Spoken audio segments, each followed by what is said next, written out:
어머님, 제가 평생 모실게요. 며느리가 눈물로 그렇게 말했을 때 저는 정말 고마웠습니다. 하지만 3년 뒤 며느리가 놓고 간 핸드폰에서 시엄마 전현 언제 죽냐는 문자를 보는 순간 저는 박영자, 올해 63입니다. 3년 전까지만 해도 저는 평범한 주부였습니다. 남편은 10년 전에 먼저 세상을 떠났고 외아들 하나를 키우며 살았습니다. 아들 민수는 35에 결혼했습니다. 며느리 이름은 송지혜, 당시 30이었습니다. 처음 며느리를 봤을 때 참 착해 보였습니다. 어머님, 잘 부탁드려요. 제가 효도 많이 할게요. 며느리는 그렇게 말하며 제 손을 잡았습니다. 저는 좋은 며느리를 만난 것 같아 기뻤습니다. 아들 부부는 저희 집에서 10분 거리에 집을 얻어 살았습니다. 명절 때면 꼭 왔고 제 생일도 챙겨줬습니다. 저는 행복했습니다. 하지만 그 행복은 오래가지 못했습니다. 3년 전, 그날도 평범한 목요일이었습니다. 아들이 퇴근길에 교통사고를 당했습니다.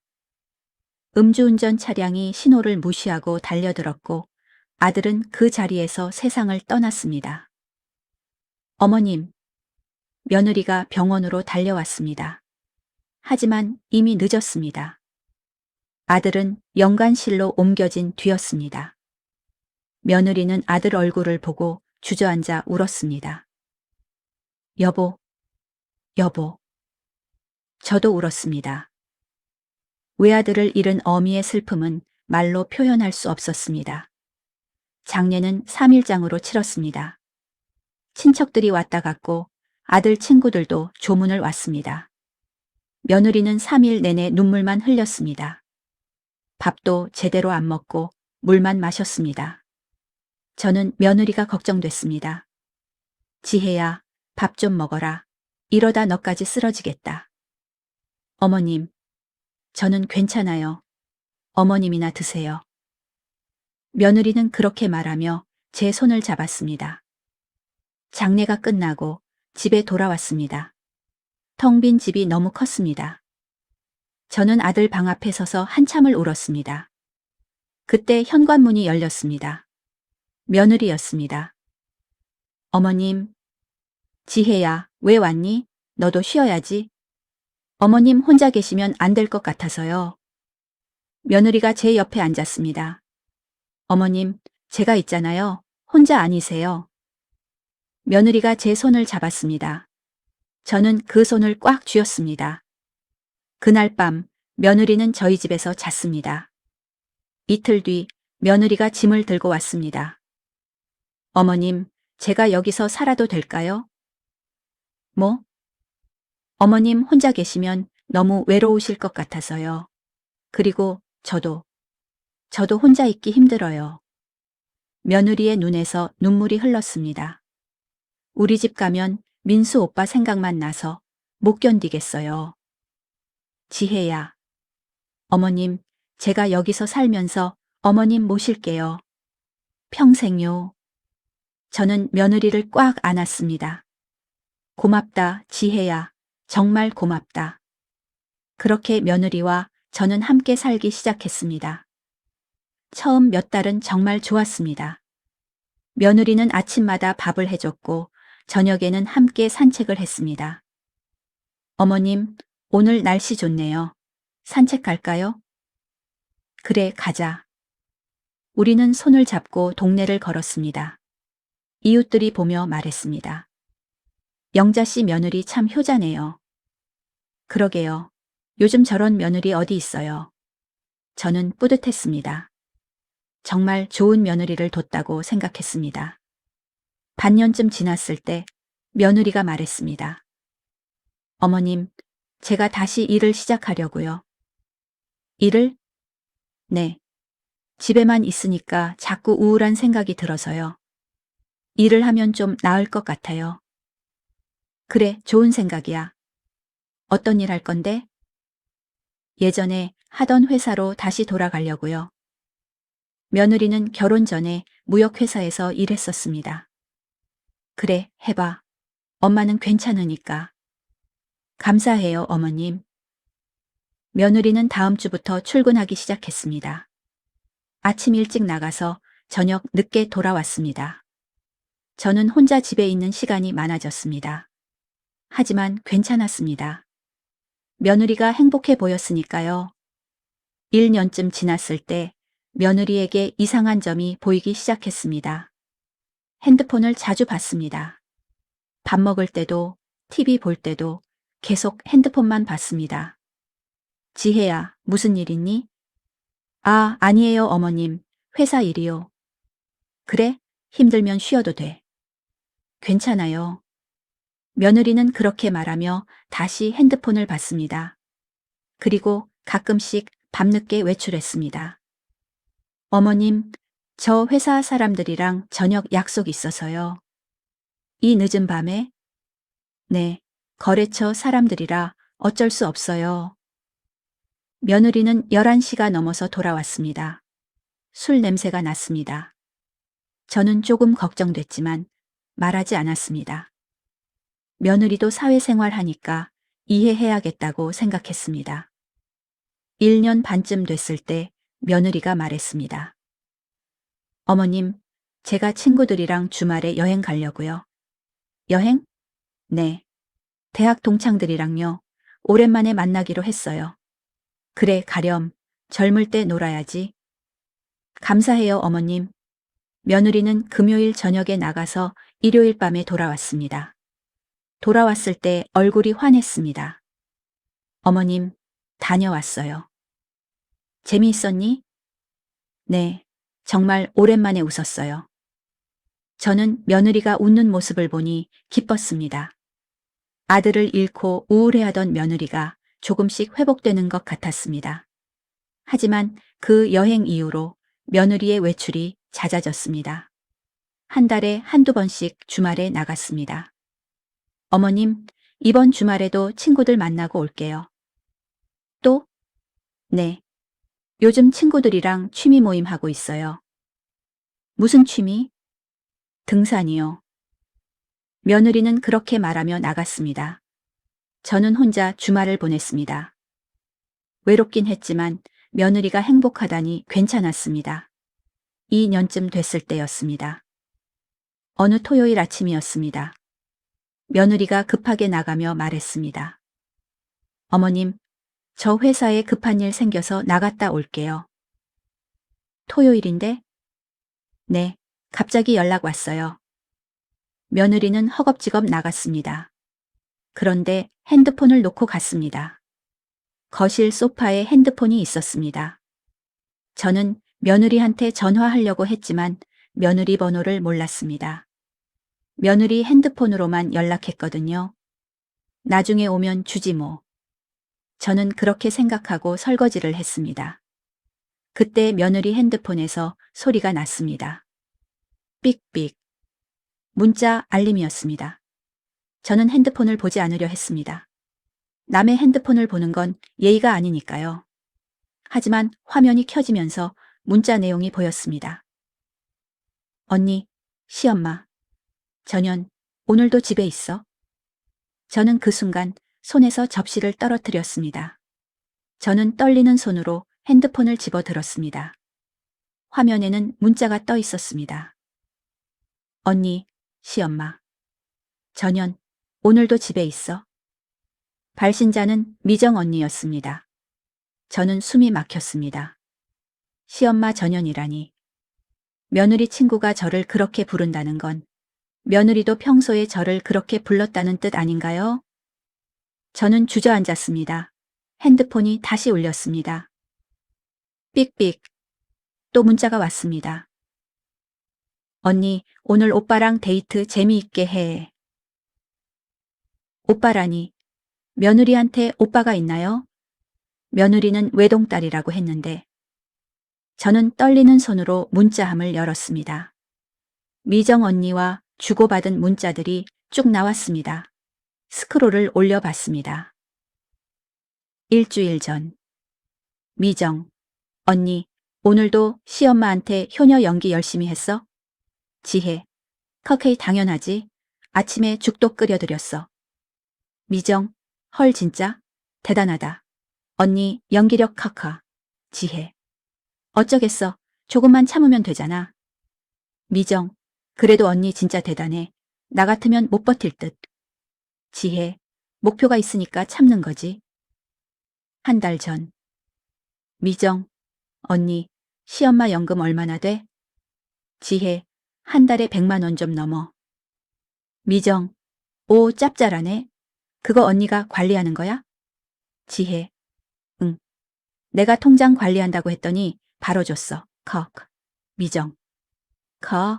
순진하시네 진짜. 지혜. 그러니까 아들 죽고 나서 완전 멍청해지심. 저는 핸드폰을 보며 온몸이 떨렸습니다. 며느리가 저를 이렇게 생각하고 있었다니. 스크롤을 더 올렸습니다. 2달 전. 미정. 언니, 오빠 만난 지 벌써 1년 됐네? 지혜. 응. 시간 빠르다. 미정. 오빠 진짜 괜찮은 사람 같던데. 언제 결혼해? 지혜. 일단 시엄마 문제 정리하고. 미정. 아직도 같이 살아? 지혜. 응. 짜증나 죽겠어. 미정. 그냥 요양원 보내면 안 돼? 지혜. 그러고 싶은데 집이 문제야. 미정. 집? 지혜. 시엄마 집이 시세로 5억은 돼. 그거 받으려면 조금만 더 참아야 해. 저는 그 순간 모든 걸 깨달았습니다. 며느리가 저와 함께 산 건 저를 모시려는 게 아니었습니다. 제 집을 노린 것이었습니다. 그리고 며느리에게는 이미 다른 남자가 있었습니다. 제 아들이 죽은 지 1년 만에. 저는 핸드폰을 움켜쥐었습니다. 3년 동안 며느리를 믿었습니다. 효자 며느리라고, 착한 며느리라고 생각했습니다. 하지만 모든 게 거짓이었습니다. 저는 문자를 더 읽었습니다. 3달 전. 지혜. 언니, 나 진짜 못 참겠어. 미정. 왜? 무슨 일 있어? 지혜. 시엄마가 자꾸 민수 오빠 얘기해. 매일매일. 미정. 에휴 유유. 그건 좀 그렇다. 지혜. 나도 힘든데 나보고 같이 울자고 해. 미칠 것 같아. 미정. 조금만 참아. 집 받으면 다 끝나잖아. 지혜. 그래. 그것만 생각하고 버티는 중. 넉 달 전. 지혜.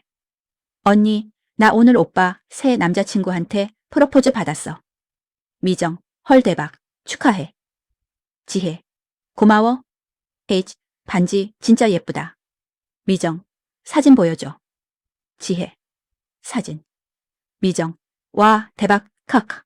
근데 시엄마한테 들키면 안 되는 거 아니야? 지혜. 당연하지. 절대 모르게 해야 돼. 집 받을 때까지는. 미정. 그럼 언제 결혼할 건데? 지혜. 일단 시엄마 집부터 받고. 미정. 어떻게 받을 건데? 지혜. 내 명의로 바꾸게 하려고. 미정. 그게 가능해? 지혜. 가능하지. 시엄마가 나 완전 믿잖아. KK. 저는 핸드폰을 내려놓았습니다. 더 이상 볼 수가 없었습니다. 가슴이 너무 아팠습니다. 3년 동안 제가 본 며느리는 가면이었습니다.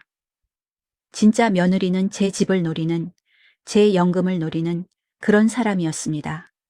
저는 소파에 앉아 한참을 멍하니 있었습니다.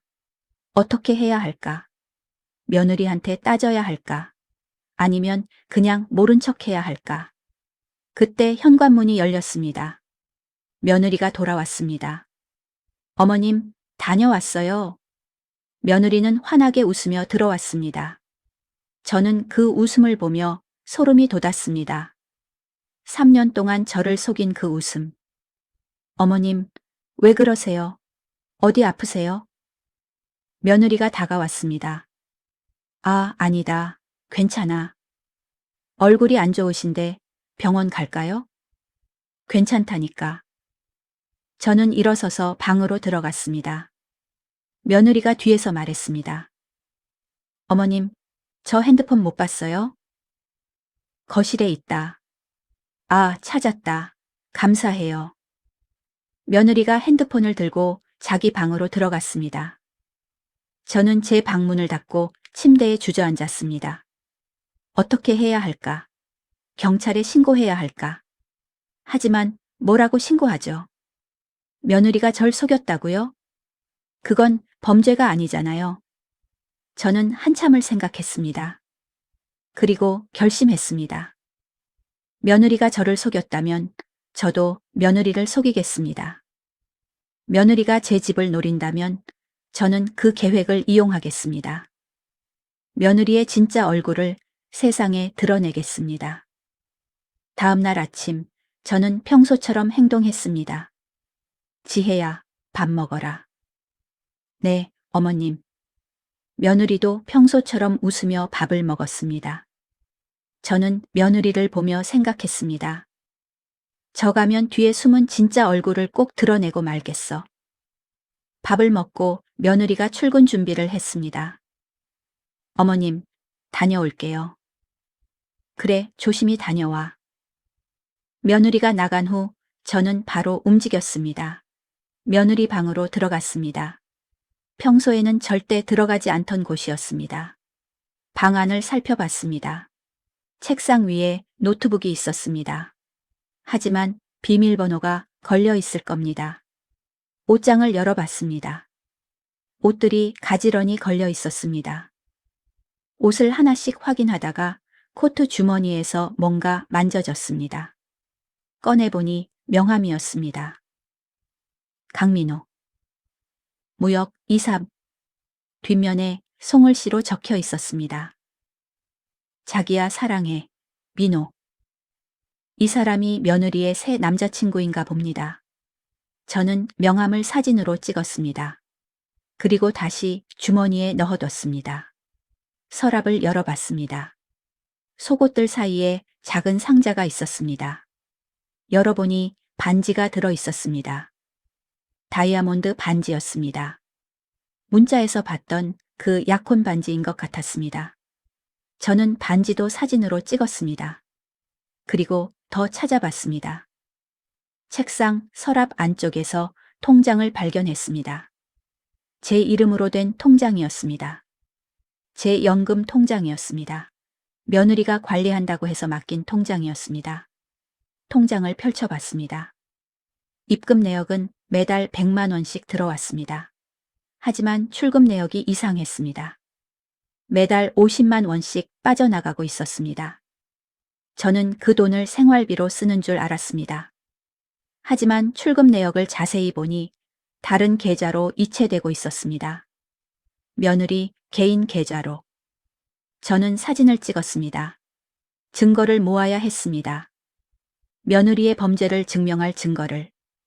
그때 현관문 소리가 들렸습니다. 저는 깜짝 놀라 통장을 서랍에 넣고 방을 나왔습니다. 며느리가 들어오고 있었습니다. 어머님? 지혜야, 왜 벌써 왔니? 아, 회사에 서류 놓고 와서요. 며느리가 자기 방으로 갔습니다. 저는 가슴이 쿵쾅거렸습니다. 며느리가 방에 들어가 잠시 있다가 나왔습니다. 어머님, 다시 다녀올게요. 그래. 며느리가 나갔습니다. 저는 안도의 한숨을 쉬었습니다. 들키지 않았습니다. 그날 오후 저는 동네 복지관을 찾아갔습니다. 복지관에는 무료 법률 상담이 있었습니다. 상담사 선생님을 만났습니다. 어르신, 무슨 일로 오셨어요? 며느리가 제 돈을 빼돌리고 있는 것 같아요. 네? 자세히 말씀해 주세요. 저는 며느리가 제 통장을 관리하면서 몰래 자기 계좌로 돈을 빼돌린 이야기를 했습니다. 상담사 선생님이 고개를 끄덕였습니다. 그건 횡령죄에 해당할 수 있습니다. 횡령이요? 네. 어르신 동의 없이 어르신 돈을 빼돌렸다면 범죄예요. 그럼 어떻게 해야 하나요? 일단 증거를 모아야 합니다. 통장 거래 내역, 문자 메시지 같은 거요? 문자는 며느리 핸드폰에 있어요. 그럼 사진으로 찍어두세요. 나중에 필요할 수 있어요. 알겠습니다. 그리고 어르신, 혹시 며느리가 집을 자기 명의로 바꾸자고 한 적 있나요? 아직은 없어요. 만약 그런 얘기를 하면 절대 도장 찍지 마세요.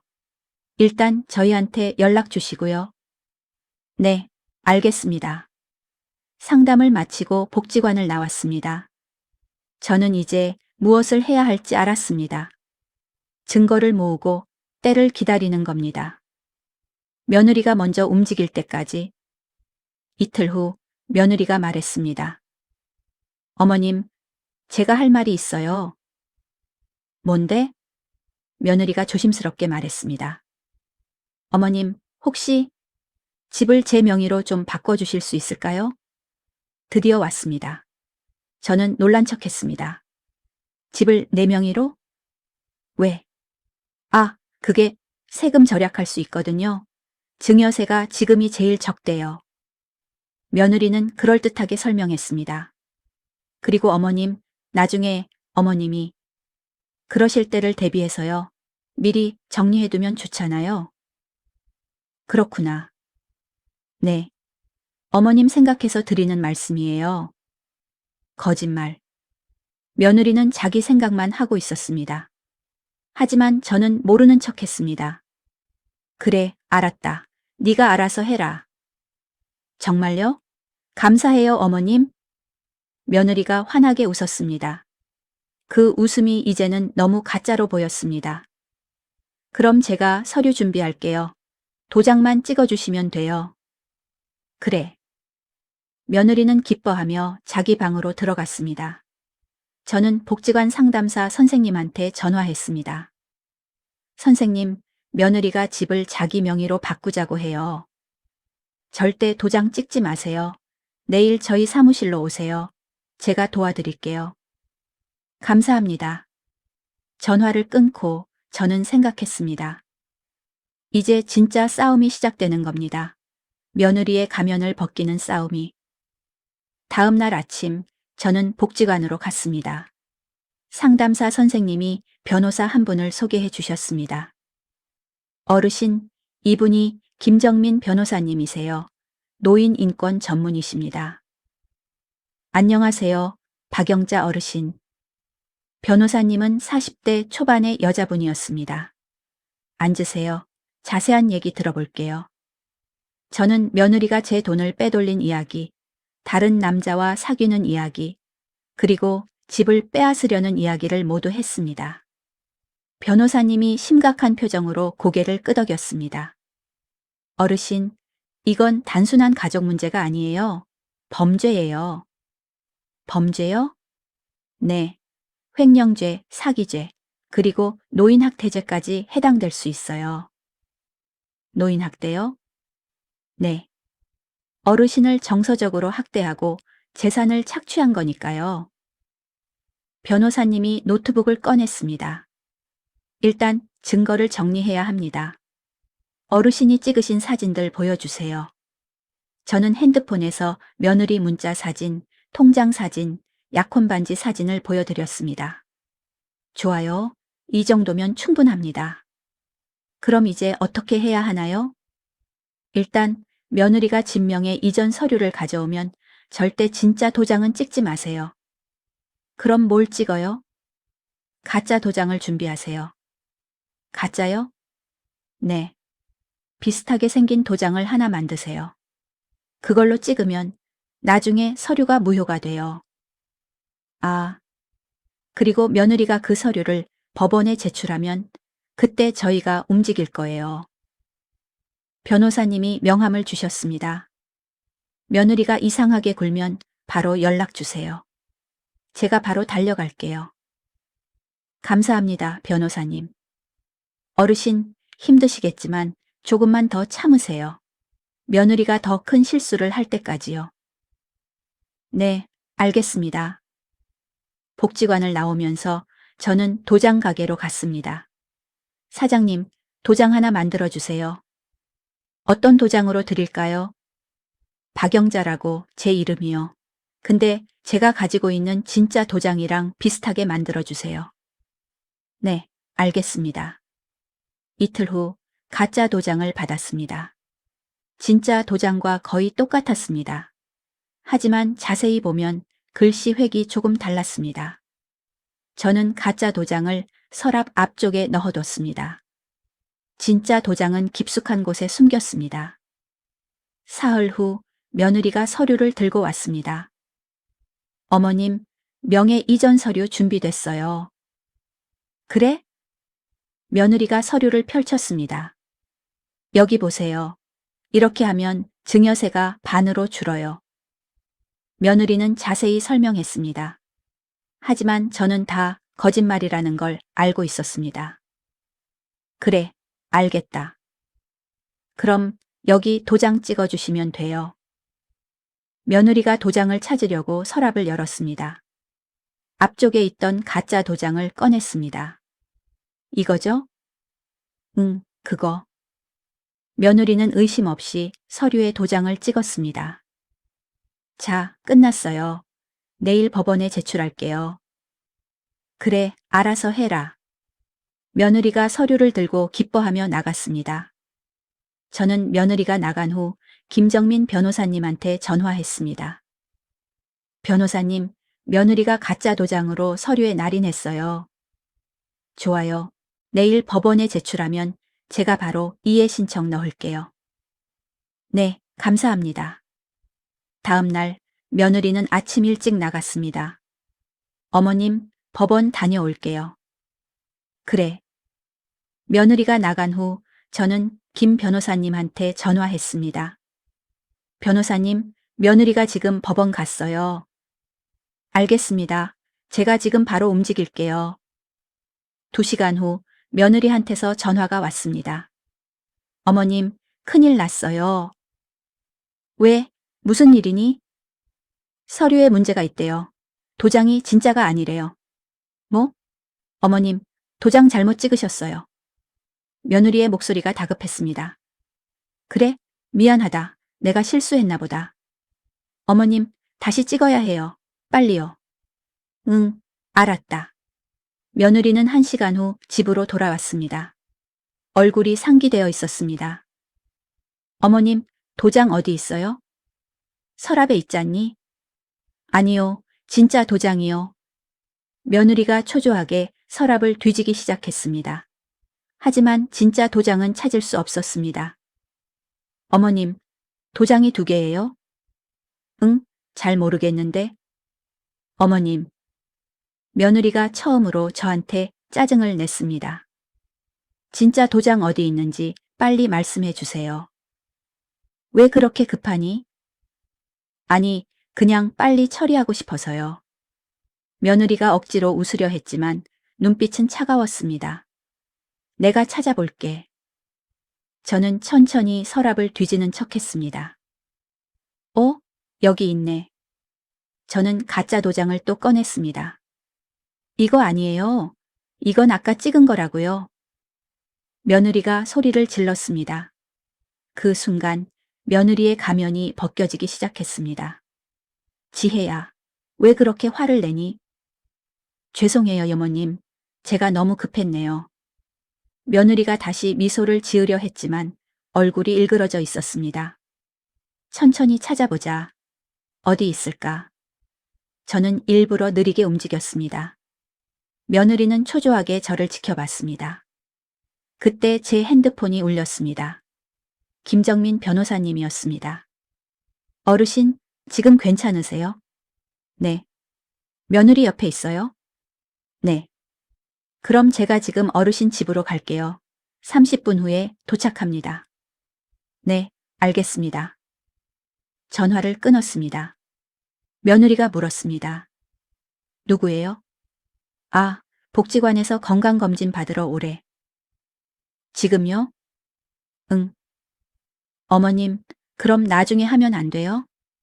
지금 도장 찾는 게 더 급한데. 며느리의 목소리에 짜증이 묻어났습니다.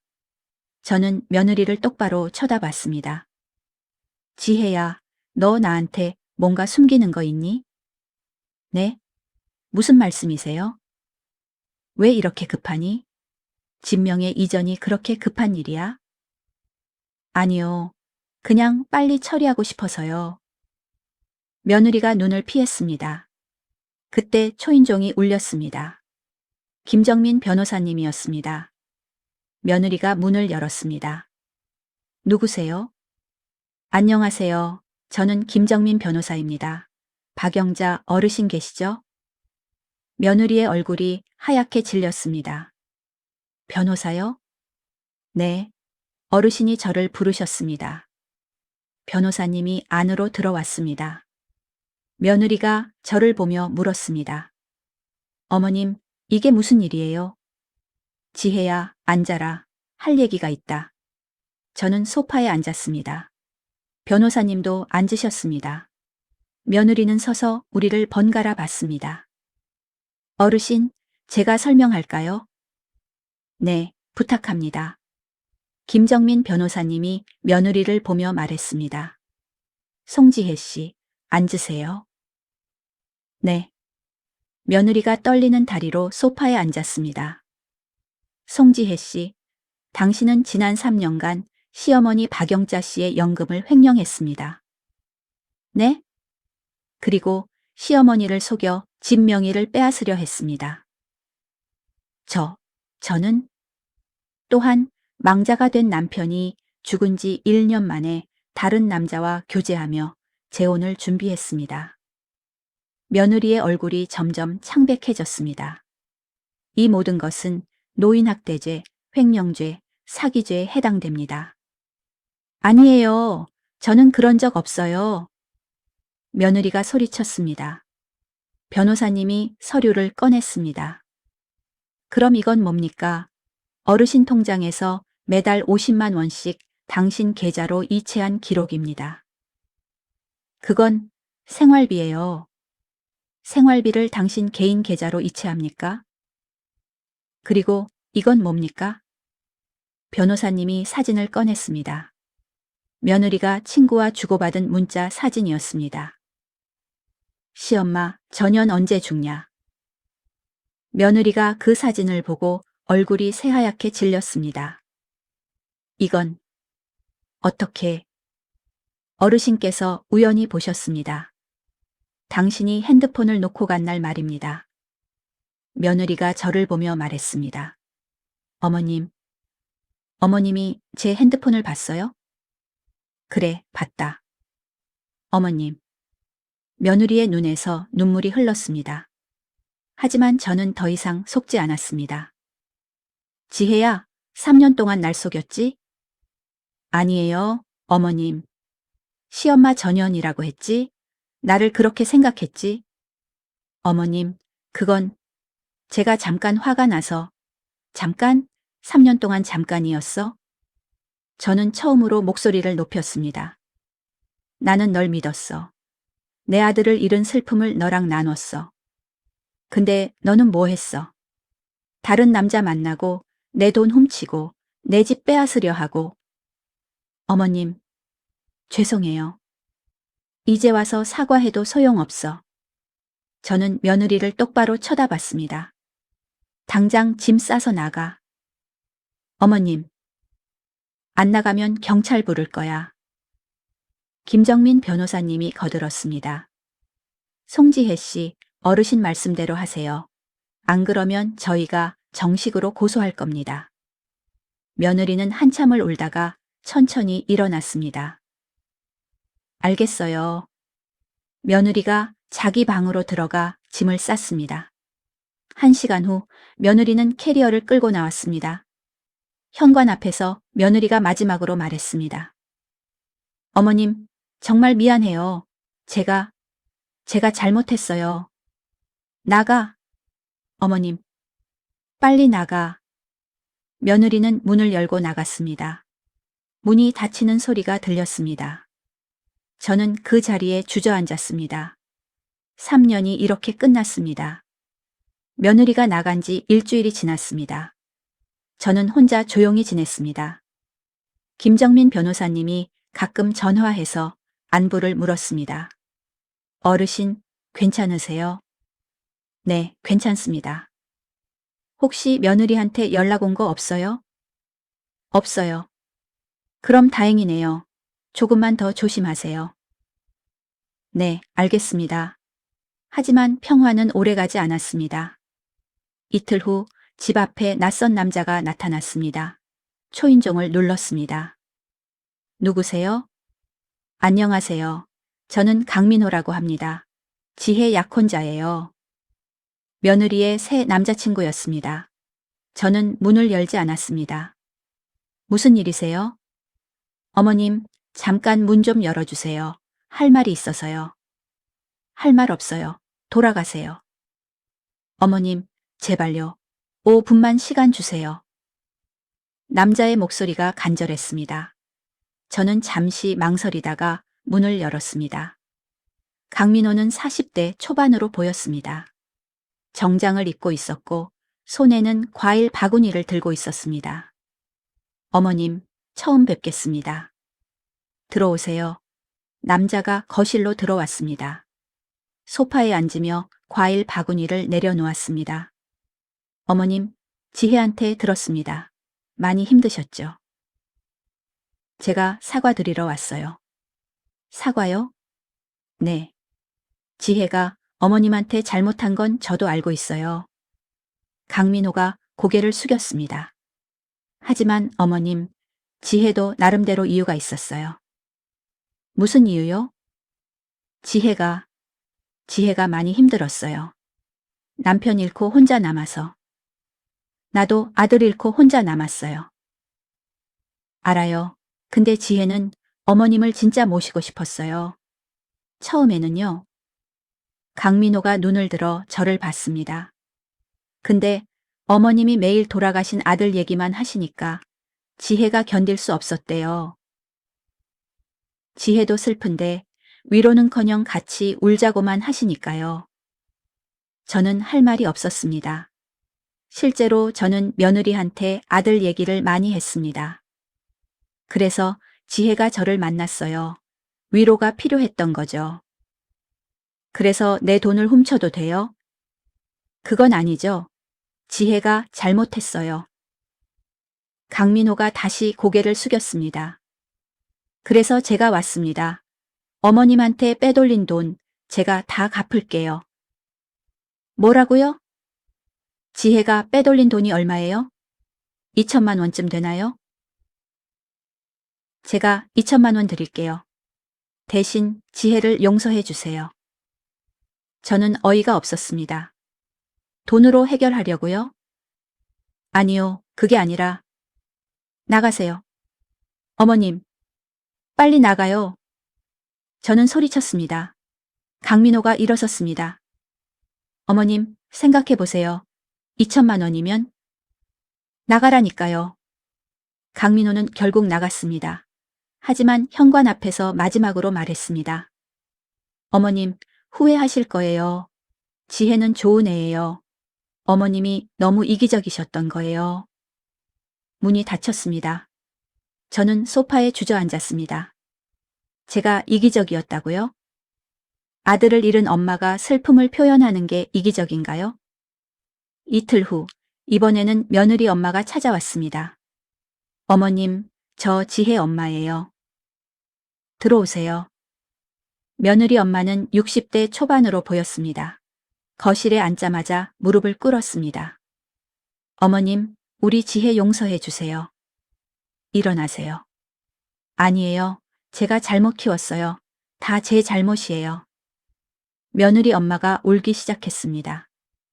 어머님, 우리 지혜가 지금 완전히 망가졌어요. 집에서 방에만 박혀 있어요. 밥도 안 먹고 물만 마시고 이러다 죽을 것 같아요. 그건 지혜가 자기가 한 일에 대한 대가예요. 알아요. 우리 지혜가 잘못했어요. 근데 어머님, 제발 고소는 하지 말아주세요. 며느리 엄마가 절을 했습니다. 지혜가 전과자 되면 인생 끝나요. 제발 한 번만 봐주세요. 어머님도 자식 키워보셨잖아요. 자식이 잘못하면 부모가 대신 사과하는 거 아니에요? 며느리 엄마는 계속 울었습니다. 저는 한숨을 쉬었습니다. 사모님, 일어나세요. 어머님, 일어나요. 얘기 좀 합시다. 며느리 엄마가 일어나 소파에 앉았습니다. 사모님, 지혜가 뭐라고 하던가요? 어머님이 너무 힘들게 했대요. 내가? 네. 매일 돌아가신 아들 얘기만 하고 같이 울자고 하고 지혜가 우울증 걸렸대요. 그래서 병원도 다녔어요. 정신과요. 며느리 엄마가 서류를 꺼냈습니다. 정신과 진단서였습니다. 우울증, 불안장애라고 적혀 있었습니다. 지혜가 많이 아팠어요. 근데 어머님한테 말 못했대요. 어머님이 더 슬퍼하실까봐. 저는 진단서를 보며 마음이 복잡해졌습니다. 며느리도 힘들었던 건가요? 어머님, 제발 한 번만 용서해 주세요. 돈은 제가 다 갚을게요. 그러니까 고소만은. 그때 제 핸드폰이 울렸습니다. 김정민 변호사님이었습니다. 어르신, 지금 괜찮으세요? 네. 혹시 며느리 쪽 사람들이 찾아왔어요? 네. 지금 며느리 어머니가 와 계세요. 어르신, 절대 회유당하지 마세요. 저희가 모은 증거가 너무 명확해요. 네. 며느리는 단순히 실수한 게 아니에요. 계획적으로 어르신을 이용한 거예요. 알겠습니다. 전화를 끊었습니다. 며느리 엄마가 저를 보고 있었습니다. 사모님, 돌아가세요. 어머님, 지혜가 한 일은 용서할 수 없어요. 우울증이 있었다는 게 변명이 될 수 없어요. 어머님, 제발. 제가 아들을 잃은 슬픔을 표현한 게 잘못인가요? 저는 며느리 엄마를 똑바로 쳐다봤습니다. 지혜는 제 슬픔을 이해하지 못했어요. 오히려 제 돈을 훔치고 제 집을 빼앗으려 했어요. 어머님, 그리고 제 아들이 죽은 지 1년 만에 다른 남자를 만났어요. 이게 우울증 때문인가요? 며느리 엄마는 할 말을 잃었습니다. 사모님, 돌아가세요. 더 이상 할 말 없어요. 며느리 엄마는 결국 일어났습니다. 현관 앞에서 마지막으로 말했습니다. 어머님, 후회하실 거예요. 세상에 완벽한 사람은 없어요. 어머님도 잘못이 있었어요. 문이 닫혔습니다. 저는 그 자리에 서서 한참을 생각했습니다. 제가 잘못한 게 있나요? 아들을 잃은 슬픔을 며느리와 나눈 게 잘못인가요? 그날 밤 저는 잠을 이룰 수 없었습니다. 며느리 엄마의 말이 계속 머릿속을 맴돌았습니다. 어머님도 잘못이 있었어요. 정말 그런가요? 저는 일어나서 아들 방으로 갔습니다. 아들 방은 3년 전 그대로였습니다. 책상, 침대, 옷장. 저는 아들 책상에 앉았습니다. 서랍을 열어봤습니다. 아들이 쓰던 다이어리가 있었습니다. 펼쳐봤습니다. 아들의 송울씨가 보였습니다. 5년 전. 오늘 지혜를 처음 만났다. 소개팅이었는데 첫눈에 반했다. 이 사람이랑 결혼하고 싶다. 4년 전. 지혜한테 프러포즈 했다.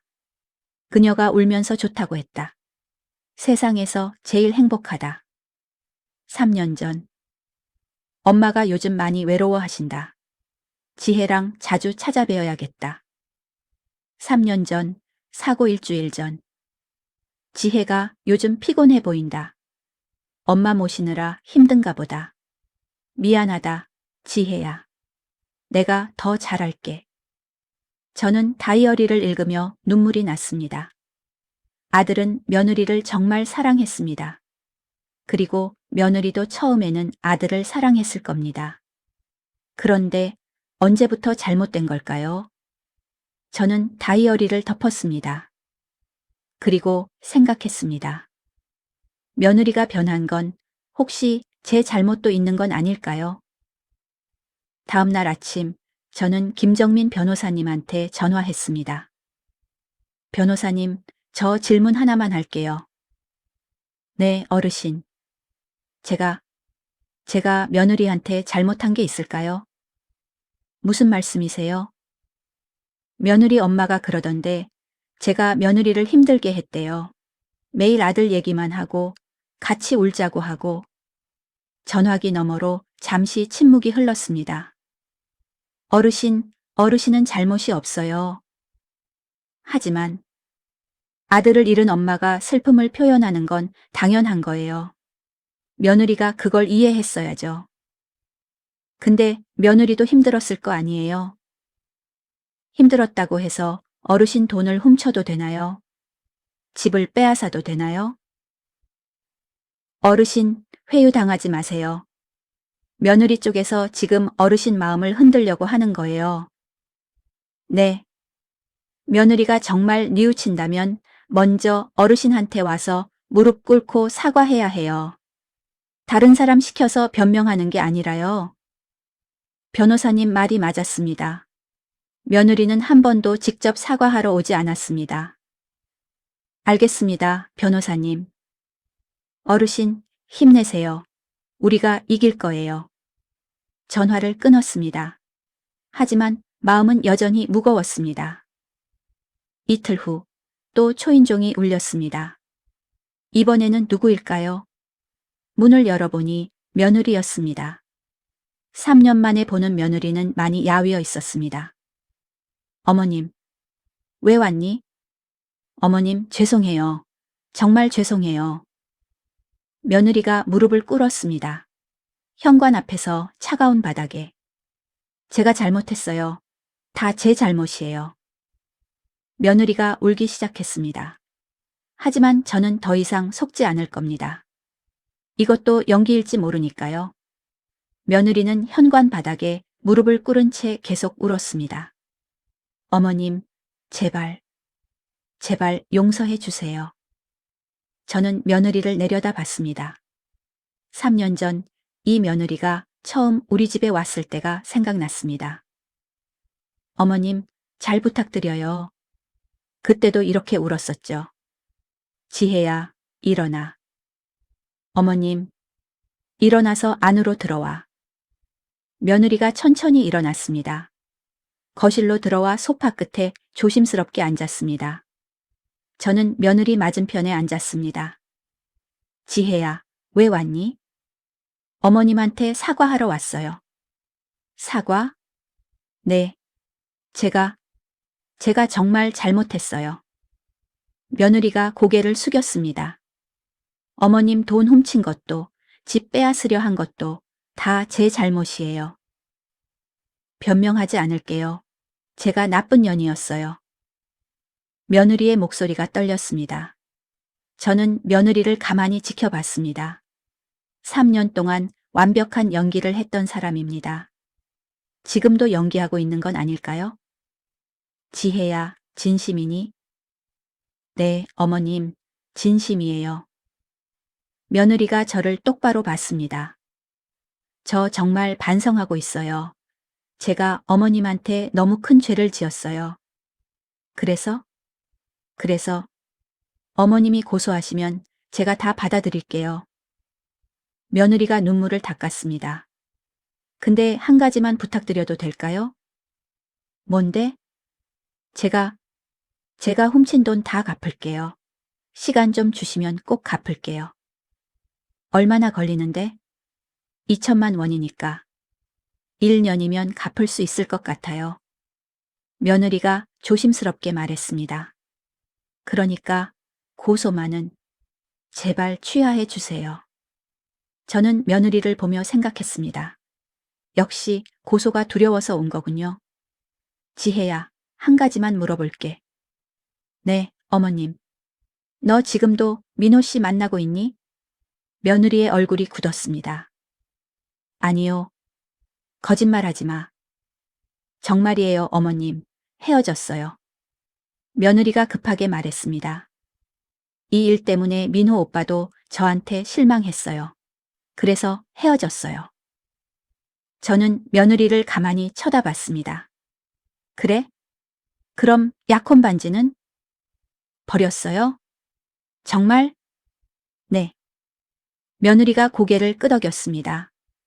하지만 저는 며느리의 목에서 가느다란 목걸이를 봤습니다. 목걸이 끝에 반지가 걸려 있었습니다. 약혼 반지였습니다. 지혜야, 목걸이. 네? 며느리가 당황하며 목을 만졌습니다. 이건 아직도 거짓말 하는구나. 저는 일어섰습니다. 나가. 어머님, 당장 나가. 며느리가 벌떡 일어났습니다. 어머님, 아니에요. 이건 그냥 버렸다며? 근데 왜 목에 걸고 있어? 며느리는 할 말을 잃었습니다. 지혜야, 너 지금도 날 속이고 있잖아. 어머님, 진짜 반성하는 사람이 거짓말을 해? 저는 며느리를 똑바로 쳐다봤습니다. 너 지금도 연기하는 거지? 고소 취하받으려고. 며느리의 얼굴이 창백해졌습니다. 아니에요, 어머님. 나가. 다신 오지 마. 어머님, 제발. 나가라니까. 며느리는 결국 집을 나갔습니다. 문이 닫히는 순간 저는 주저앉았습니다. 가슴이 아팠습니다. 며느리를 믿고 싶었습니다. 하지만 또 속을 수는 없었습니다. 그날 밤 제 핸드폰이 울렸습니다. 모르는 번호였습니다. 여보세요? 박영자 어르신 맞으시죠? 낯선 남자 목소리였습니다. 네, 그런데 누구세요? 저는 일보 기자 한승우라고 합니다. 기자요? 네. 어르신 사연에 대해 기사를 쓰고 싶어서 연락드렸습니다. 무슨 기사요? 며느리가 시어머니를 이용해 재산을 빼돌린 사건이요. 저는 깜짝 놀랐습니다. 그걸 어떻게 아세요? 복지관 쪽에서 제보를 받았습니다. 어르신, 인터뷰 좀 해주실 수 있을까요? 요즘 노인 재산 착취 문제가 심각한데 어르신 사례를 알리면 많은 분들께 도움이 될 것 같습니다. 저는 인터뷰는 좀 얼굴도 안 나오고 이름도 가명으로 처리하겠습니다. 사연만 소개하는 거예요. 기자가 간곡하게 부탁했습니다. 어르신, 이런 일이 다시 일어나지 않으려면 세상에 알려야 합니다. 저는 잠시 고민했습니다. 그리고 대답했습니다. 알겠습니다. 인터뷰하겠습니다. 이틀 후 신문에 기사가 났습니다. 아들 잃은 시어머니, 며느리는 재산만 노렸다. 기사에는 제 사연이 자세히 나왔습니다. 며느리가 3년간 돈을 빼돌린 일, 집을 빼앗으려 한 일, 다른 남자와 사귄 일, 모든 게 세상에 드러났습니다. 기사는 인터넷에서 빠르게 퍼졌습니다. 댓글이 수백 개 달렸습니다. 며느리, 진짜 나쁜 년이네. 이런 사람은 감옥 보내야 함. 노인 재산 놀이는 사람들 처벌 강화해야. 시어머니 너무 불쌍하다. 그날 오후 며느리한테서 전화가 왔습니다.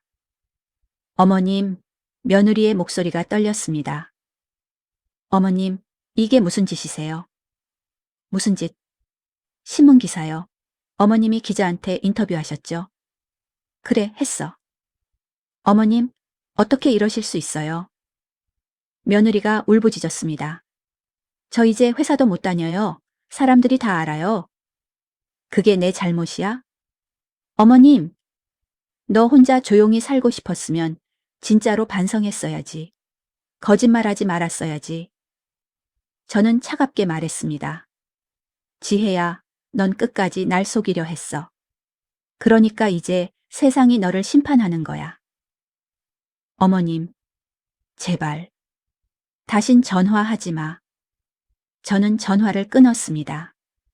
사흘 후 며느리 엄마가 또 찾아왔습니다. 이번에는 혼자가 아니었습니다. 강민호도 함께 왔습니다. 어머님, 며느리 엄마가 현관에서 소리쳤습니다. 어머님, 문 열어주세요. 저는 문을 열지 않았습니다. 어머님, 우리 지혜가 지금 죽으려고 해요. 뭐라고요? 수면제 먹고 응급실에 실려갔어요. 제발 고소 취하해 주세요. 며느리 엄마가 울부짖었습니다. 저는 문을 열었습니다. 며느리 엄마와 강민호가 들어왔습니다. 어머님, 제발요. 강민호가 무릎을 꿇었습니다. 지혜가 정말 죽을 것 같아요. 제가 2천만 원 드릴게요. 3천만 원 드릴게요. 그러니까 제발 고소만 취하해 주세요. 그리고 신문사도 연락해서 기사 내려달라고 해주세요. 강민호가 절을 했습니다. 제발요, 어머님. 저는 두 사람을 내려다 봤습니다. 그리고 생각했습니다. 며느리가 정말 죽으려고 했을까요? 아니면 이것도 연기일까요? 사모님. 제가 며느리 엄마를 불렀습니다. 지혜 정말 응급실에 있어요? 네, 지금 병원이에요. 그럼 지금 당장 가봅시다. 네? 지혜 직접 보고 싶어요. 저는 재킷을 입었습니다. 같이 갑시다. 병원 응급실에 도착했습니다. 며느리는 침대에 누워 링거를 맞고 있었습니다. 눈을 감고 있었습니다. 저는 침대 옆으로 다가갔습니다. 지혜야. 며느리가 천천히 눈을 떴습니다. 저를 보더니 눈물을 흘렸습니다. 어머님, 괜찮니? 네. 며느리가 작은 목소리로 대답했습니다. 어머님, 죄송해요. 됐어. 저는 며느리 손을 잡았습니다. 그리고 느꼈습니다. 며느리 손이 따뜻하다는 걸. 맥박이 정상이라는 걸. 얼굴에 혈색이 있다는 걸. 이건 연기다. 저는 확신했습니다. 수면제를 과다 복용한 사람은 이렇게 깨끗하지 않습니다. 며느리는 또 저를 속이고 있었습니다. 저는 며느리 손을 놓았습니다.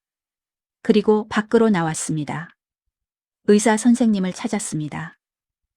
선생님, 송지혜 씨 보호자세요? 아, 네, 괜찮아요. 다행히 소량이라 위세척만 하면 돼요. 소량이요? 네, 수면제 2알 정도요. 죽을 정도는 아니에요. 저는 그 순간 모든 걸 깨달았습니다. 며느리는 정말 죽으려던 게 아니었습니다. 제 동정심을 얻으려고 연기한 겁니다. 저는 응급실로 돌아갔습니다. 며느리 엄마와 강민호가 며느리 옆에 있었습니다. 어머님, 며느리 엄마가 저를 봤습니다. 이제 좀 불쌍하다는 생각 드세요? 우리 지혜가 이렇게까지. 사모님. 저는 며느리 엄마를 똑바로 쳐다봤습니다. 지혜 수면제 2알밖에 안 먹었대요. 네? 죽으려면 최소 10알은 먹어야 해요. 근데 2알만 먹었어요. 저는 며느리를 봤습니다. 지혜야, 이것도 연기였지? 며느리의 얼굴이 굳었습니다. 날 불쌍하게 만들어서 고소 취하받으려던 거지? 아니에요, 어머님. 그만해. 저는 소리쳤습니다. 끝까지 거짓말만 하는구나. 끝까지. 저는 응급실을 나왔습니다. 뒤에서 며느리가 우는 소리가 들렸지만 저는 돌아보지 않았습니다. 병원 밖으로 나오는데 김정민 변호사님한테 전화가 왔습니다. 어르신, 큰일 났어요. 무슨 일이세요? 며느리 쪽에서 어르신을 명예훼손으로 역고소했어요. 뭐라고요? 신문 기사 때문이래요. 며느리가 정신적 피해를 입었다고 주장하고 있어요. 저는 한숨을 쉬었습니다. 알겠습니다, 변호사님. 어르신, 걱정 마세요. 우리가 이길 거예요. 며느리가 한 일이 워낙 명백하니까요. 네. 일주일 후에 법원 가야 해요. 준비 잘 하시고요. 전화를 끊었습니다. 저는 하늘을 올려다봤습니다. 이제 진짜 전쟁이 시작되는구나. 며느리와 저 둘 중 하나만 살아남는 전쟁이. 일주일 후 법원에 섰습니다. 저와 김정민 변호사님이 한쪽에 앉았고 며느리와 며느리 변호사가 반대편에 앉았습니다. 며느리는 검은색 정장을 입고 있었습니다. 얼굴은 창백했고 눈은 충혈되어 있었습니다. 연기인지 진짜인지 알 수 없었습니다. 판사님이 들어오시고 재판이 시작됐습니다. 원고 측 변호인 주장하시죠. 며느리 변호사가 일어섰습니다. 50대 중반의 남자 변호사였습니다. 존경하는 재판장님, 이번 사건은 명백한 명예훼손 사건입니다. 변호사가 서류를 펼쳤습니다. 피고 박영자 씨는 신문 기자에게 허위 사실을 유포하여 원고 송지혜 씨의 명예를 크게 훼손했습니다. 허위 사실이라니요? 김정민 변호사님이 반박했습니다. 모든 내용이 사실인데요. 사실이라는 증거가 있습니까? 며느리 변호사가 되물었습니다. 원고 송지혜 씨는 시어머니를 3년간 헌신적으로 모셨습니다. 하지만 피고는 이를 왜곡하여 신문에 알렸습니다. 왜곡이라니요? 네. 기사에는 원고가 시어머니 재산을 훔쳤다고 나와 있습니다. 하지만 이는 사실이 아닙니다. 며느리 변호사가 서류를 꺼냈습니다. 이것은 원고와 피고 사이의 구두 합의서입니다. 구두 합의서요? 판사님이 물었습니다. 네. 피고 박영자 씨는 원고에게 생활비 관리를 맡겼습니다. 그러면서 네가 알아서 써라고 하셨습니다. 며느리 변호사가 저를 보며 말했습니다. 그런데 이제 와서 훔쳤다고 하시는 겁니다. 저는 어이가 없었습니다. 그건 거짓말이에요. 조용히 하시죠. 판사님이 해머를 두드렸습니다. 피고 측 반론하시겠습니까? 김정민 변호사님이 일어나셨습니다. 재판장님, 원고 측 주장은 터무니없습니다. 변호사님이 서류를 꺼냈습니다. 이것은 피고의 통장 거래 내역입니다. 원고는 매달 50만 원씩 피고 몰래 자기 계좌로 이체했습니다. 그건 생활비였어요. 며느리가 소리쳤습니다. 조용히 하세요. 판사님이 다시 해머를 쳤습니다. 원고 측 생활비로 썼다는 증거가 있습니까? 증거는 없지만 실제로 생활비로 썼습니다. 며느리 변호사가 변명했습니다. 김정민 변호사님이 다른 서류를 꺼냈습니다. 그럼 이건 어떻게 설명하시겠습니까? 변호사님이 사진을 제출했습니다. 며느리가 친구와 주고받은 문자 사진이었습니다. 시엄마, 전현 언제 죽냐? 시엄마, 집이 5억은 돼. 그거 받으려면 조금만 더 참아야 해. 방청석이 웅성거렸습니다. 며느리의 얼굴이 새하얗게 질렸습니다. 이건. 원고, 이게 뭡니까? 판사님이 물었습니다. 저는 친구랑 농담한 거예요. 농담이라고요? 김정민 변호사님이 목소리를 높였습니다. 시어머니를 전현이라고 부르는 게 농담입니까? 며느리는 할 말을 잃었습니다. 판사님이 서류를 보시며 말했습니다. 원고 측, 이 문자에 대해 해명하시죠. 며느리 변호사가 당황한 표정으로 말했습니다. 재판장님, 문자 내용이 다소 과격하긴 하지만 이는 원고가 당시 극심한 스트레스를 받고 있었기 때문입니다. 스트레스요? 네. 원고는 남편을 잃은 슬픔에다가 시어머니까지 모셔야 했습니다. 그 과정에서 우울증이 생겼습니다. 며느리 변호사가 서류를 제출했습니다. 이것은 정신과 진단서입니다. 원고는 우울증과 불안 장애로 치료받고 있습니다. 판사님이 진단서를 보셨습니다. 원고가 정신과 치료를 받고 있군요. 네, 재판장님. 그래서 원고의 행동을 이해해 주셔야 합니다. 며느리 변호사가 저를 가리켰습니다. 오히려 피고 박영자 씨가 원고를 정서적으로 학대했습니다. 뭐라고요? 저는 벌떡 일어났습니다. 조용히 하시죠. 판사님이 해머를 쳤습니다. 원고 측 구체적으로 설명하시죠. 피고는 매일 죽은 아들 얘기만 했습니다. 원고에게 같이 울자고 강요했습니다. 며느리 변호사가 말했습니다. 원고도 남편을 잃어 슬픈데 위로는커녕 시어머니 슬픔까지 감당해야 했습니다. 이것이 원고를 우울증에 빠뜨렸고 결국 잘못된 선택을 하게 만들었습니다. 며느리 변호사가 판사님을 보며 말했습니다. 그러니 잘못이 있다면 피고에게도 있습니다. 저는 가슴이 무너지는 것 같았습니다. 제가 잘못했다고요? 아들을 잃은 슬픔을 표현한 게 잘못이라고요? 김정민 변호사님이 일어나셨습니다. 재판장님, 원고 측 주장은 말도 안 됩니다. 왜 그렇습니까? 피고가 아들을 잃은 슬픔을 표현하는 것은 당연한 일입니다. 이것이 정서적 학대라니요? 하지만 원고도 남편을 잃어 힘들었을 겁니다. 판사님이 말씀하셨습니다. 피고가 원고의 슬픔을 이해하지 못한 면도 있지 않습니까? 저는 그 말에 충격을 받았습니다. 판사님까지 며느리 편을 드시나요? 재판장님, 김정민 변호사님이 목소리를 높였습니다. 피고가 슬픔을 표현했다고 해서 원고가 피고의 재산을 훔쳐도 된다는 겁니까? 그건 아니지만 원고는 계획적으로 피고를 이용했습니다. 우울증은 핑계일 뿐입니다. 변호사님이 또 다른 증거를 제출했습니다. 이것은 원고가 교제하던 남자 강민호 씨와 주고받은 문자입니다.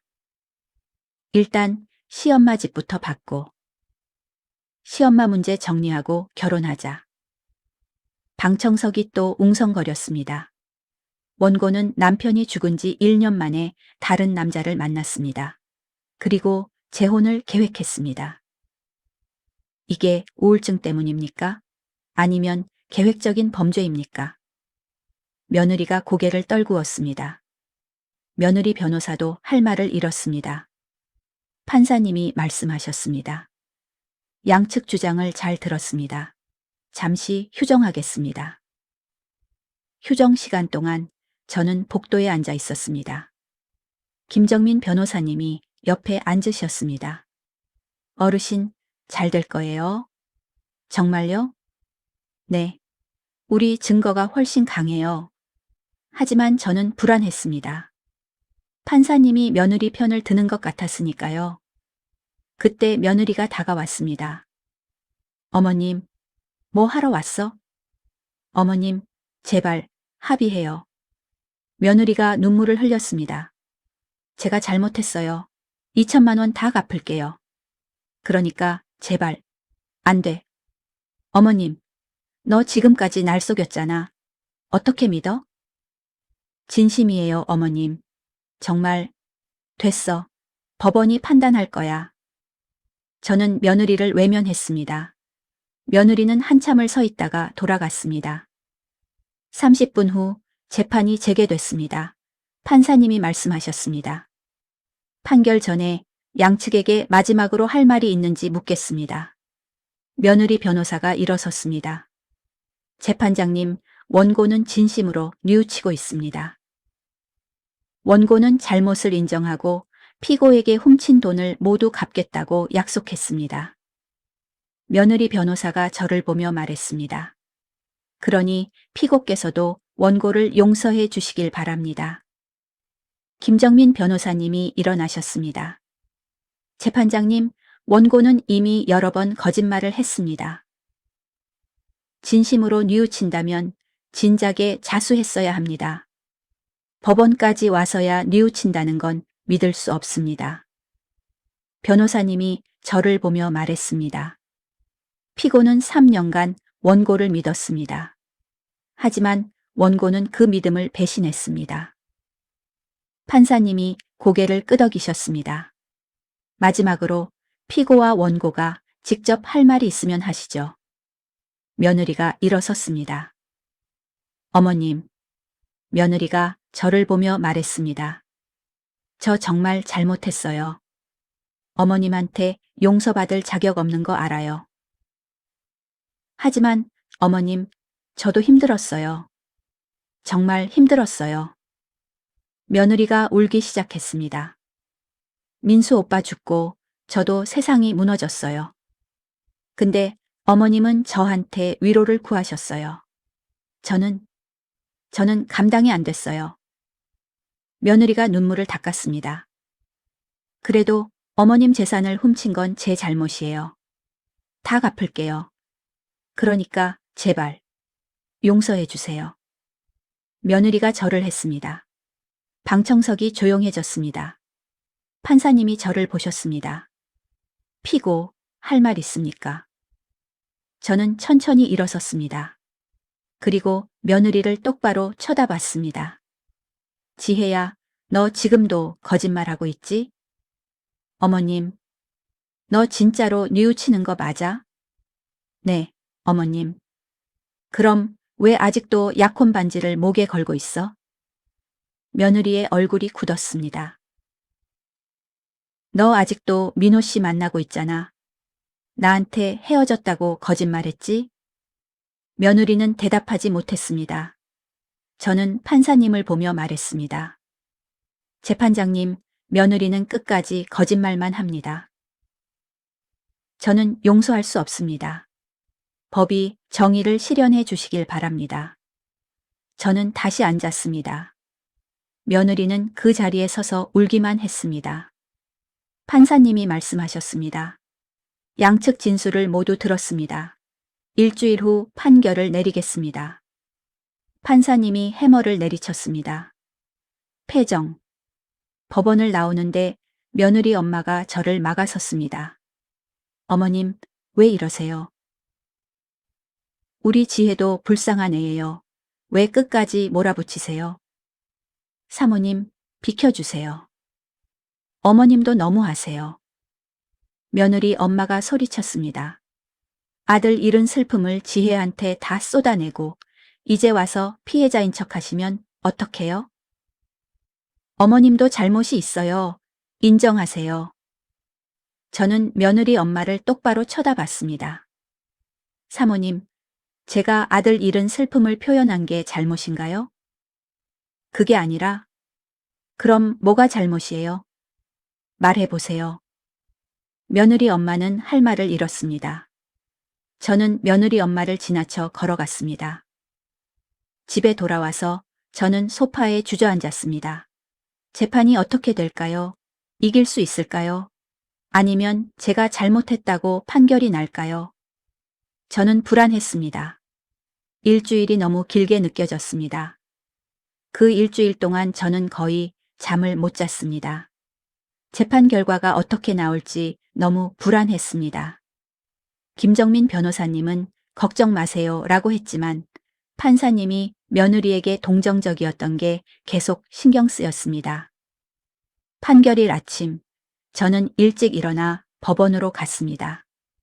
법정 앞에는 벌써 사람들이 모여 있었습니다. 며느리와 며느리 엄마, 강민호도 와 있었습니다. 며느리는 저를 보더니 고개를 숙였습니다. 저도 아무 말 하지 않았습니다. 법정 문이 열렸습니다. 우리는 각자 자리에 앉았습니다. 판사님이 들어오셨습니다. 지금부터 판결을 선고하겠습니다. 법정이 조용해졌습니다. 판사님이 서류를 보셨습니다. 본 재판부는 양측의 주장을 신중히 검토했습니다. 먼저 원고 송지혜 씨의 명예훼손 주장에 대해 판단하겠습니다. 판사님이 저를 보셨습니다. 피고 박영자 씨가 신문에 알린 내용은 대부분 사실로 확인됐습니다. 며느리의 얼굴이 굳었습니다. 원고가 피고의 통장에서 무단으로 돈을 인출한 것, 피고 몰래 다른 남자와 교제한 것, 피고의 집을 자기 명의로 바꾸려 한 것, 이 모든 것이 증거로 입증됐습니다. 판사님이 며느리를 보셨습니다. 따라서 명예훼손이 아닌 사실 적시에 해당합니다. 며느리 변호사가 일어섰습니다. 재판장님, 하지만 앉으시죠. 판사님이 손을 들었습니다. 다만 원고 측 주장 중 일부는 타당한 면이 있습니다. 네? 김정민 변호사님이 놀라 저를 봤습니다. 원고 송지혜 씨는 실제로 우울증으로 치료받고 있었고 피고 박영자 씨의 과도한 슬픔 표현이 원고에게 부담이 됐을 가능성이 있습니다. 저는 가슴이 철렁했습니다. 하지만 판사님이 목소리를 높이셨습니다. 그것이 원고가 피고의 재산을 무단으로 사용한 것을 정당화할 수는 없습니다. 며느리가 고개를 떨구었습니다. 원고는 피고의 신뢰를 배신하고 계획적으로 재산을 빼돌렸습니다. 이는 명백한 횡령죄에 해당합니다. 판사님이 해머를 들었습니다. 따라서 본 재판부는 다음과 같이 판결합니다. 방청석이 숨죽였습니다. 원고 송지혜의 명예훼손 청구를 기각합니다. 며느리가 주저앉았습니다. 그리고 원고 송지혜는 피고 박영자에게 부당하게 취득한 금액 2천만 원을 즉시 반환할 것을 명합니다. 며느리 엄마가 울기 시작했습니다. 또한 원고의 행위는 노인학대 및 재산 착취에 해당하므로 벌금 500만 원을 부과합니다. 판사님이 해머를 내리쳤습니다. 이상으로 판결을 마칩니다. 재판장님, 며느리가 소리쳤습니다. 하지만 판사님은 이미 자리를 떠나셨습니다. 저는 그 자리에 앉아 한참을 멍하니 있었습니다. 이겼습니다. 드디어 이겼습니다. 김정민 변호사님이 제 어깨를 두드렸습니다. 축하합니다, 어르신. 정의가 승리했어요. 감사합니다, 변호사님. 저는 눈물을 흘렸습니다. 기쁨의 눈물인지 슬픔의 눈물인지 알 수 없었습니다. 법정을 나오는데 며느리가 복도 구석에 주저앉아 울고 있었습니다. 며느리 엄마와 강민호가 옆에서 위로하고 있었습니다. 저는 며느리를 지나쳐 가려 했습니다. 그때 며느리가 저를 불렀습니다. 어머님, 저는 멈춰 섰습니다. 어머님, 제가 정말 잘못했어요. 며느리가 바닥에 엎드렸습니다. 용서해 주세요. 제발. 며느리가 절을 했습니다. 한 번, 두 번, 세 번. 저는 며느리를 내려다 봤습니다. 그리고 생각했습니다. 이 사람이 진심일까요? 아니면 또 영희일까요? 저는 며느리에게 다가갔습니다. 무릎을 꿇고 며느리와 눈높이를 맞췄습니다. 지혜야. 네. 너 지금 진심이야? 네, 어머님. 진심이에요. 그럼 약속해. 네? 저는 며느리 손을 잡았습니다. 2천만 원 1년 안에 다 갚아? 네. 그리고 다신 내 앞에 나타나지 마. 며느리가 눈물을 흘렸습니다. 알겠어요? 민호 씨랑 결혼해. 그리고 잘 살아. 어머님, 그게 너한테 주는 내 마지막 선물이야. 저는 며느리 손을 놓고 일어섰습니다. 며느리가 뒤에서 울부짖었습니다. 어머님, 정말 죄송해요. 정말. 저는 돌아보지 않았습니다. 법원을 나와 택시를 탔습니다. 택시 기사님이 물었습니다. 어디 가세요? 묘지요. 추모공원. 저는 아들 산소에 가고 싶었습니다. 산소 앞에 도착했습니다. 저는 무릎을 꿇고 앉았습니다. 민수야. 아들 이름을 부르니 눈물이 났습니다. 엄마가 이겼다. 바람이 불어왔습니다. 너희 엄마가 나쁜 사람이 아니라는 걸 법원이 인정해줬어. 저는 아들 산소를 쓰다듬었습니다. 근데 민수야, 엄마 마음이 시원하지가 않네. 눈물이 멈추지 않았습니다. 지혜도 힘들었나 봐. 엄마가 너무 지혜한테 기댔나 봐. 저는 아들에게 솔직하게 말했습니다. 엄마가 잘못한 것도 있는 것 같아. 너 잃고 너무 슬퍼서 지혜 마음은 생각 못했어. 바람이 더 세게 불었습니다. 근데 민수야, 그래도 엄마 잘못이 더 크냐? 지혜가 엄마 돈 훔치고 엄마 집 빼앗으려 한 게 정당화되냐? 아무도 대답하지 않았습니다. 엄마는 모르겠다. 누가 옳은지. 저는 한참을 울었습니다.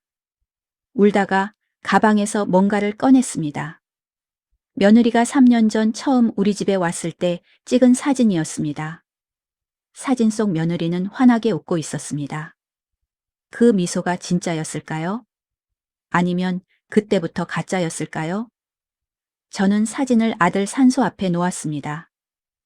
민수야, 지혜 잘 좀 봐줘. 네가 사랑했던 사람이잖아. 바람이 사진을 날려갔습니다. 저는 날아가는 사진을 보며 생각했습니다.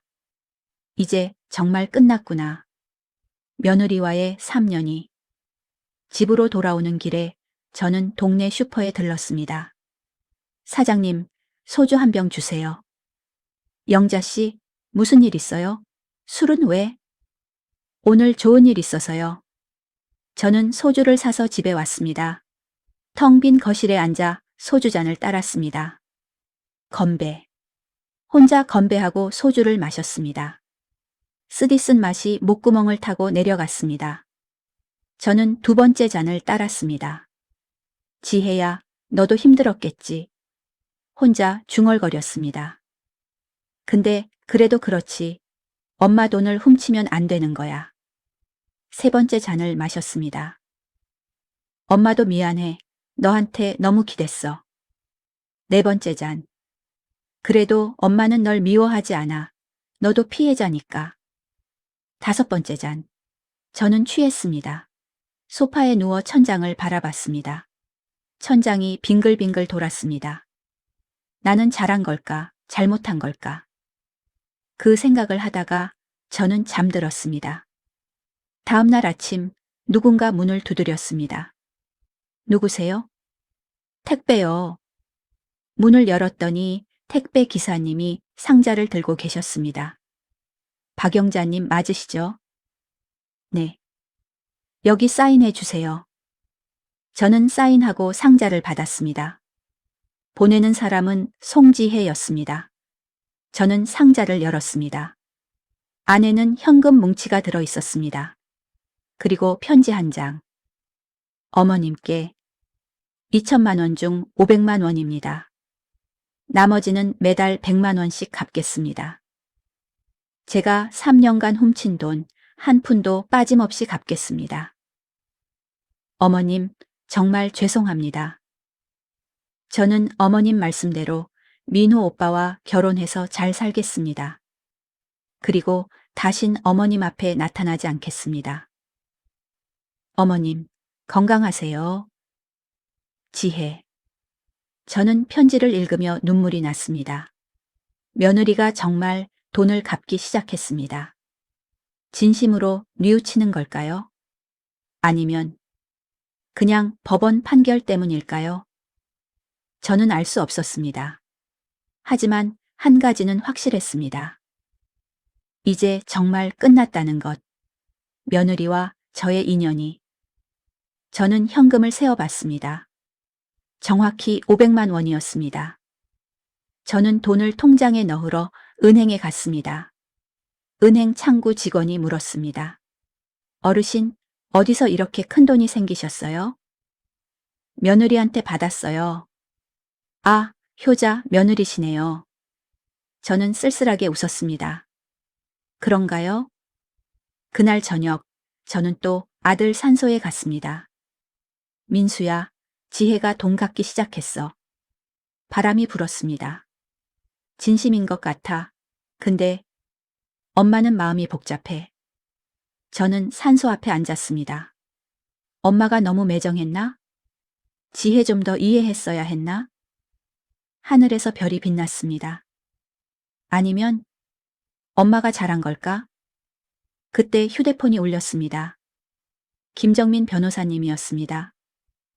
어르신, 안녕하세요. 네, 변호사님. 어르신, 혹시 며느리한테서 연락 왔어요? 돈을 보내왔어요. 500만 원. 아, 정말요? 다행이네요. 변호사님이 안도하며 말했습니다. 어르신, 며느리가 진심으로 뉘우치는 것 같네요. 그런가요? 네. 돈을 갚는다는 건 책임을 지겠다는 거니까요. 어르신, 이제 마음 편히 사세요. 다 끝났어요. 네, 감사합니다, 변호사님. 전화를 끊었습니다. 저는 하늘을 올려다봤습니다. 다 끝났다고 하는데 왜 마음이 무거울까요? 이긴 것 같은데 왜 속이 시원하지 않을까요? 저는 아들 산소에 마지막으로 말했습니다. 민수야, 엄마 이제 혼자 살아갈게. 잘 살 수 있을지 모르겠지만 노력해 볼게. 저는 천천히 산을 내려왔습니다. 어둠 속에서 혼자. 판결이 난 지 6개월이 지났습니다. 며느리는 약속대로 매달 100만 원씩 돈을 보내왔습니다. 택배로, 현금으로. 편지는 없었습니다. 그저 돈만 왔습니다. 저는 그 돈을 받을 때마다 복잡한 마음이 들었습니다. 며느리가 이 돈을 어떻게 마련했을까? 힘들게 일해서 번 돈일까? 아니면 강민호한테 받은 돈일까? 저는 알 수 없었습니다. 어느 날 오후 동네 슈퍼 사장님이 말했습니다. 영자 씨, 며느리 결혼했다면서요? 네? 신문에 났던데요. 부고란에. 사장님이 신문을 보여줬습니다. 부고란에 작은 글씨로 적혀 있었습니다. 강민호 핫송 지혜 결혼합니다. 일시. 월 1 오후 2시. 장소. 예식장. 며느리가 결혼한다고요? 저는 신문을 보며 한참을 멍하니 있었습니다. 영자 씨, 가실 거예요? 아니요. 그래도 며느리 결혼식인데 안 갈 거예요. 저는 신문을 접어 사장님께 돌려줬습니다. 며느리와 저는 끝났습니다. 굳이 결혼식까지 갈 필요는 없었습니다. 결혼식 날이 왔습니다. 저는 집에서 TV를 보고 있었습니다. 시계를 봤습니다. 오후 2시. 지금쯤 며느리가 웨딩드레스를 입고 있겠죠. 강민호가 며느리 손을 잡고 있겠죠. 축하한다, 신랑 신부. 저는 혼자 중얼거렸습니다. 그때 초인종이 울렸습니다. 누구지? 문을 열었더니 택배 기사님이었습니다. 박영자님 맞으시죠? 네. 여기 사인해 주세요. 상자를 받았습니다. 보내는 사람은 송지혜였습니다. 또 돈을 보낸 건가? 상자를 열었습니다. 하지만 이번에는 돈이 아니었습니다. 웨딩 사진이었습니다. 며느리와 강민호가 함께 찍은 웨딩 사진. 그리고 편지 한 장. 어머님께. 오늘 결혼했습니다. 어머님을 모시지 못해 죄송합니다. 하지만 어머님께 이 사진만이라도 보내고 싶었습니다. 어머님, 저 이제 정말 새 출발합니다. 민호 오빠와 잘 살겠습니다. 그리고 매달 100만 원 꼭 갚겠습니다. 어머님도 건강하세요. 늘 감사하고 죄송합니다.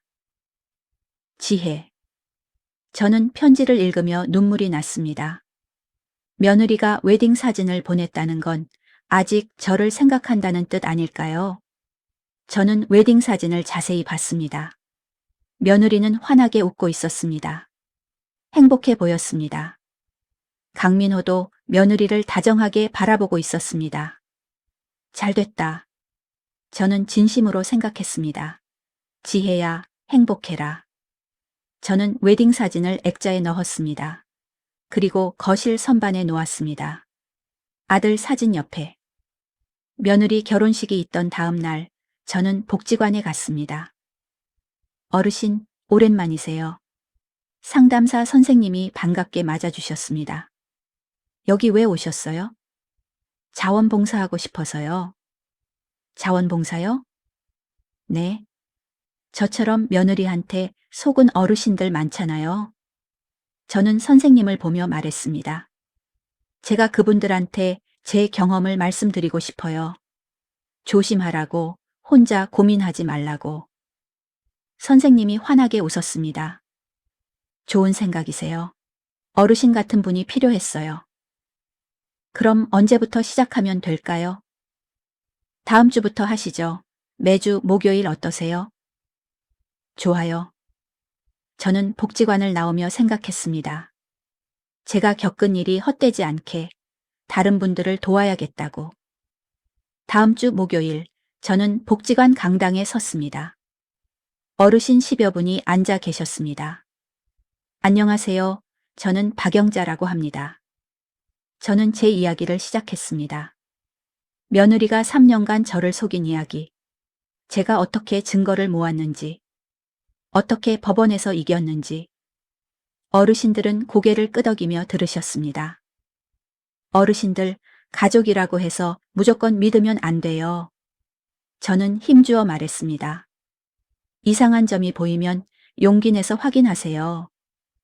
그리고 혼자 고민하지 마시고 여기 복지관이나 경찰에 도움을 요청하세요. 한 할머니가 손을 들었습니다. 그런데 영자 씨, 며느리랑 화해는 안 하셨어요? 화해요? 네, 며느리도 뉘우쳤잖아요. 용서해 주시면 안 돼요? 저는 잠시 생각했습니다. 글쎄요, 며느리는 지금 결혼해서 잘 살고 있어요. 저는 그걸로 됐어요. 그래도 외롭지 않으세요? 외롭죠. 저는 솔직하게 대답했습니다. 하지만 혼자 사는 것도 괜찮아요. 자유롭거든요. 강의가 끝나고 여러 어르신들이 저한테 감사하다고 말씀하셨습니다. 영자 씨, 용기 얻었어요. 저도 이제 며느리한테 당당해질 수 있을 것 같아요. 저는 뿌듯했습니다. 제 아픔이 다른 분들께 도움이 되고 있었습니다. 집으로 돌아오는 길에 저는 마트에 들렀습니다. 저녁 재료를 사려고요. 요즘은 제가 직접 요리를 합니다. 며느리가 있을 때는 며느리가 해줬는데 이제는 제가 하죠. 처음엔 서툴렀지만 이제 제법 잘합니다.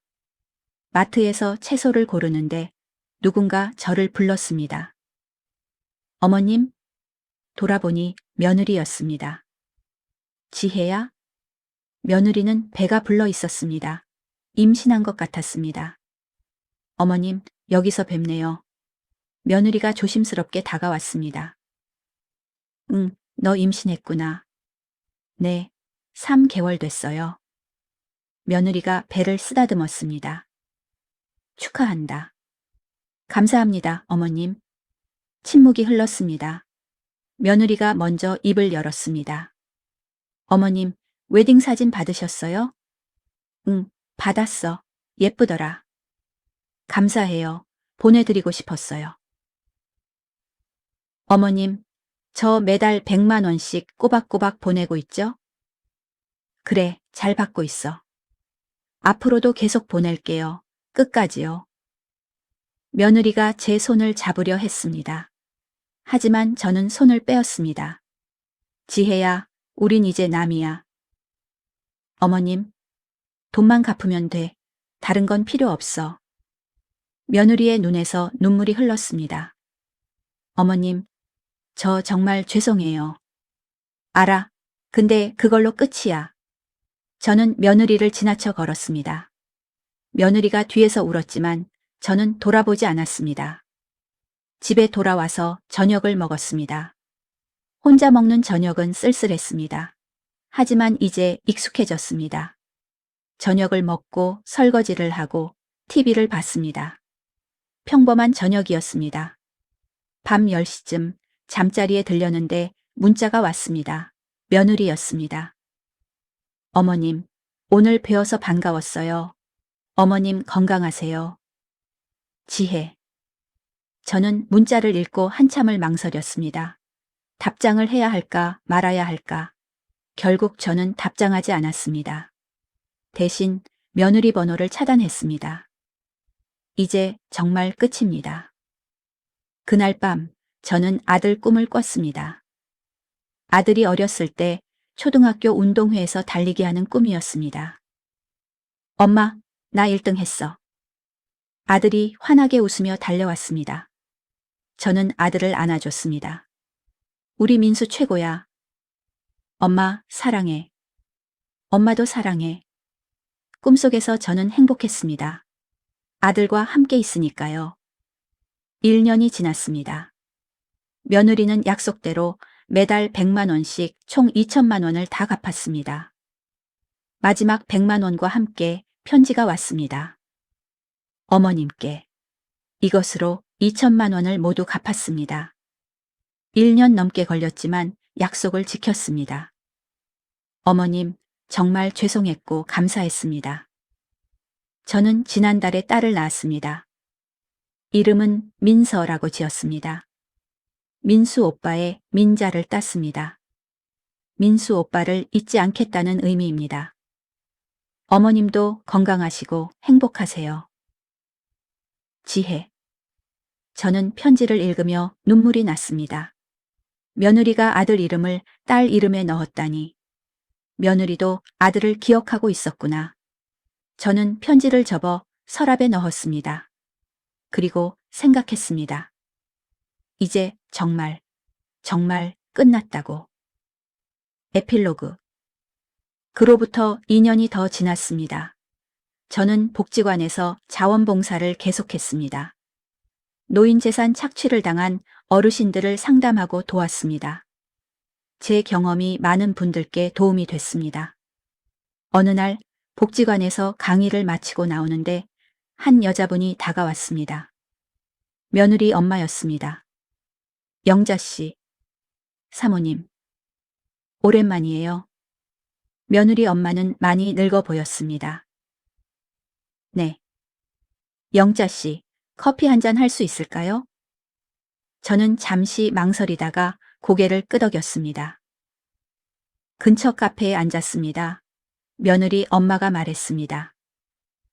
영자 씨, 우리 지혜 소식 들으셨어요? 아니요. 지혜가 지금 아이돌 키우면서 잘 살고 있어요. 그래요. 첫째가 딸이고 둘째가 아들이에요. 며느리 엄마가 핸드폰을 꺼냈습니다. 사진 보실래요? 사진에는 며느리와 두 아이가 있었습니다. 며느리는 행복해 보였습니다. 예쁘네요. 그죠? 영자 씨, 우리 지혜가 요즘도 영자 씨 얘기 많이 해요.